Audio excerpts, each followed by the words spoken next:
હું Hiteshbhai Udani ward number 10માં આજે અપક્ષ તરીકે ચૂંટણી લડી રહ્યો છું.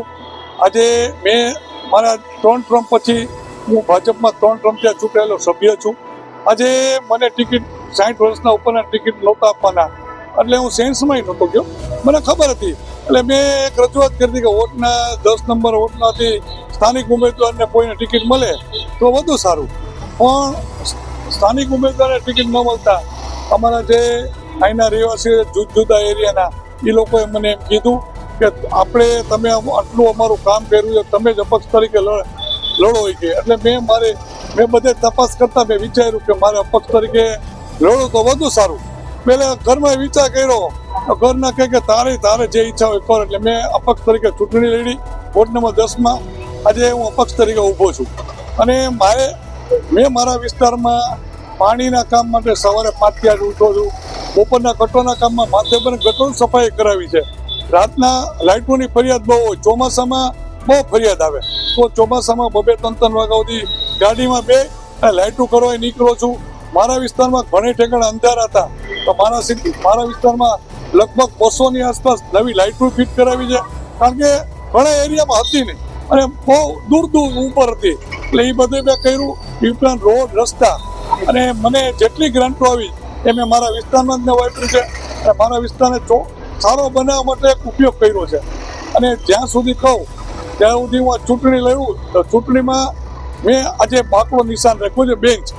બેન્ચ નિશાન એ માટે રાખ્યું છે કે હું સર્વોદય બ્લડ બેંકે આજથી 30 વર્ષ પહેલાની આસપાસ જ્યારે ગયો તો 25-30 વર્ષ પહેલાની આસપાસ, ત્યારે બ્લડ બેંકમાં મહેન્દ્રભાઈ મસરૂ જે સારા વ્યક્તિ ગણાય છે, એ વ્યક્તિએ ત્યાં બ્લડ બેંક હલાવતા અને દવા મફત દેતા, પછી બ્લડ ત્યાંથી મફત દેતા, આ બધું કરતા.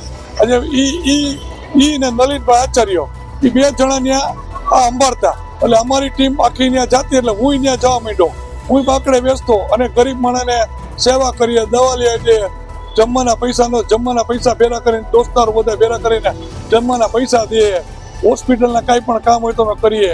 બ્લડની જરૂર પડે તો બ્લડ ડોનેશન માટે કેમ્પ કોઈ પણને ગોતીને તાત્કાલિક હાજર કરી દઈએ. આ બધી વસ્તુ બેંચના બાકડે બેને કરતા. એટલે મને નિશાનમાં એમાં યાદ આવ્યું કે આમાં બેન્ચ નિશાન છે તો મારો જૂનો બાકડો છે, તો બાકડો એ મારી બેન્ચ છે. એ ગણતરી મેં બાકડો નિશાન રાખ્યું છે. અને મારા વિસ્તારમાં આજે જે સમસ્યા હોય એ સમસ્યામાં હું સાથે ઊભીને કામ કર્યા છે. અને હવે હું નવા કામમાં એ માટે જાહેર કરું છું કે અમારા માગનાથ એરિયો, એમજી રોડ, દીવાન ચોક એરિયો એકેમાં શૌચાલય છે નહીં, લેડીઝ શૌચાલય એક છે નહીં. જો કોર્પોરેશનની જગ્યા હોય ને લેડીઝ શૌચાલય બનતું હોય તો હું પહેલાં બનાવીશ. બીજું કે જે કોમ્પ્લેક્સ આવે છે એ કોમ્પ્લેક્સમાં શૌચાલય છે તો લેડીઝ માટે એક શૌચાલયને ખુલ્લું રાખે એવી મારી માંગણી છે.